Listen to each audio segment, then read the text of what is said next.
What's going on, guys? It's your boy Adjen back again for another Outerplane video, and for today I 6-starred my Snow so you don't have to. It's time for some waifu review, and today I'm gonna be reviewing Snow, one of the free characters that you can get just by progressing into the story.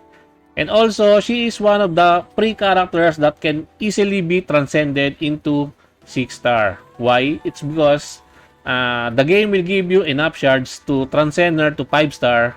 And also, just by playing her side quest story, the side story dungeon, the amount of shards that you can get there are times 2 compared to the normal farming shards of natural 3-star characters, because instead of 1 shards per run, you will be able to get 2 shards per run. And right now, we have 2 times shard dungeon farming, so it's really easy to 6-star Snow. Snow is one of the best 2-star characters in the game in my honest opinion. Design-wise, Snow is pretty gorgeous, pretty top tier waifu, and look at her legs, man. Pretty gorgeous looking legs, and as a legs enjoyer, I really approve of Snow's design. But what about her skill set? So let us take a look at Snow's skill set. As you can see here, I did not level Snow's S1, S2, and chain passive skills. Why? It's mainly because I use Snow only for PvP arena. So if you are not into PvP arena, then you might want to hold on your resources to raise Snow. Why? It's because it's very scarce, especially with regards to skill books. As you can see here, the skill 1 is a single target damaging skill that scales from her speed. Her S2 is the same, but this one has a chance to inflict frozen on the enemy. And her S3 is her bread and butter, because this one attacks all enemies and reduces the target's priority by 25%. Pretty much the same like S3 of Valentine, right? This one, and reducing the target's priority, is really OP in PvP arena, because they will get pushed back, and once the enemy got pushed back, they will not get their turn right away. And you have if you can outspeed them, then you probably have the bigger chance to deal massive damage to them, and so that most of their DPS characters will not be able to take their turn. That is how good priority reducing characters are, like Valentine, Snow. Really nice. And for a 2-star character, her kit is pretty much bonkers in arena, in my honest opinion. If you're into arena, then yeah, you might find Snow a really good character there. And I will be showcasing her in arena just to show you how much damage she does with my current setup for Snow. This one, I gave her the set that I'm my best speed damaging set. It's not the best out there, because there are whales that has better stats or better gears than mine. Some of them have 300 speed, but this one has 2,496 attack, 273 speed, 77% crit chance, and 226% critical damage. And also, if you take a look at Snow's exclusive equipment, sadly I was not able to farm this one because it's pretty rare to farm the gift materials. If you have this on your Snow, then pretty much a really good exclusive equipment also. As you can see, effectiveness to fire, so more chance to land the debuffs of the priority decrease, and also the frozen, because this one, crossbow, has a 40% chance to inflict frozen on all targets. So when you use Snow's S3, it has a 40% chance to freeze the enemies, which is already pretty bonkers in arena. So if you use this one and it happens to pros Tio, for example, Tio will not activate her cleanse debuff because she is frozen, right? That is why she is really bonkers in arena. I'm gonna be trying to get this one after I'm done with the current that I'm currently farming. So let us go to arena. So here we are in arena, and I'm gonna be testing out Snow's skill 3 damage here, with and without a buff. So first of all, let us test out Snow's skill 3 damage with a buff from Cindy. I just hope that her attacks will critical hit. I ran it in slow motion mode so that we can see the damage, because if it's run on 2 times speed, we cannot see the amount of damage she deals. As you can see, it's pretty decent, right? It's a pretty decent damage. But she's not a main DPS in my honest opinion. She is somewhat a sub DPS.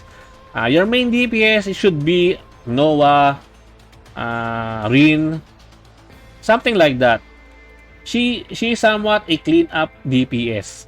If your main DPS cannot clear the first attack, first clip of attack, then she might be able to clean up those one. Or you can just use her as a try to chipping up the enemy's HP, and then you will enter your finisher to finish the job, to clean the job. That is the purpose of Snow in PvP arena.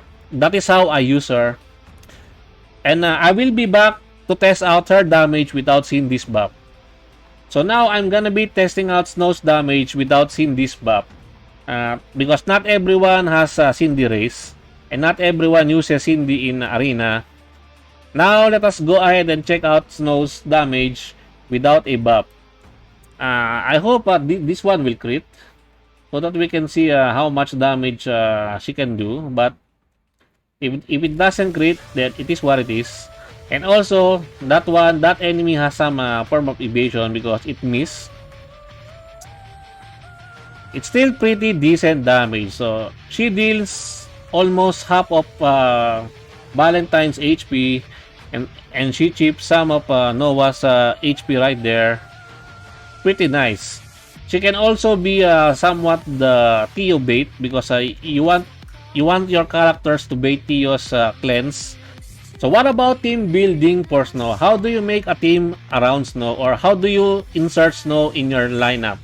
So first of all, you want to have your opener like Cindy or even Valentine here. These two alone can already have some decent cheap damage to the enemy, because if your Cindy is the first one to take the turn, Cindy will buff your teammates, and then Valentine will buff the critical rate and critical damage, and also will deal some decent amount of damage if you build your Valentine as a DPS speedy build. And then probably insert Nova here. You really don't need Tio if you're going for full speed cleave, because Tio I only use Tio because I'm not confident with my speed gears, because I really don't have that much speed gears. That is why I use Tio here to proc the combat readiness push of Tio's exclusive equipment, because of Tio will push your teammates priority if you got debuff, and you always get debuff from the enemy Valentine, because Valentine is always present in enemy defense team composition.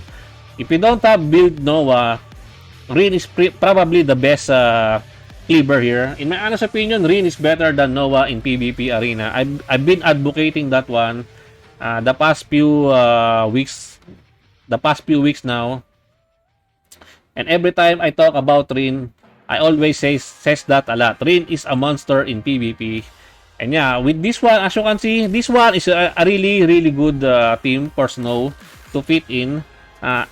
The speed tuning for this one would be Cindy first, and then Valentine, followed by Snow, or even followed up by Rin. But all of them should have a really good speed stats, so that you will not be a sitting duck against your enemy, because some enemies also has a really good speed gears, so you really need to outspeed them. And this game, especially in PvP arena, is all about speed.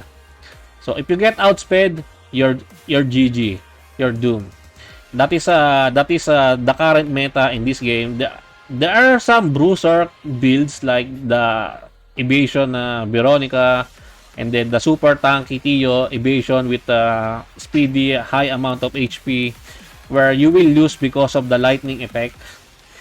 Those are really, really rare, but if you really want to climb high into the arena, then just go and ride with the train hype of building speedy characters, speed damage characters. I think this one is the best, one of the best clip right now. If you don't have Rin, as I've said, you have Nova, and then you might have Sigma. Sigma is also one of a good cleaver, because Sigma can also push your character's priority if you don't have that much really good speed gear. Maybe she can no, because these two combination, Valentine plus Snow, is really really broken, because one of them will proc Tios cleanse, and then the other one will still be able to push back the enemy's priority, so they will take their turn slower than you.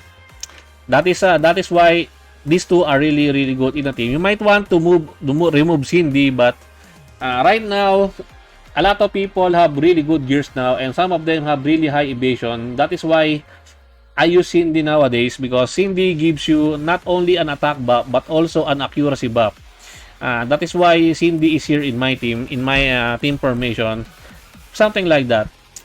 But all in all, Snow is a really good character. But if you're not into PvP, then you don't want to be wasting your resources on racing her, because she will just be a sitting duck in your bench. Well, anyway guys, I think that's it for me for today. I hope you enjoyed this video.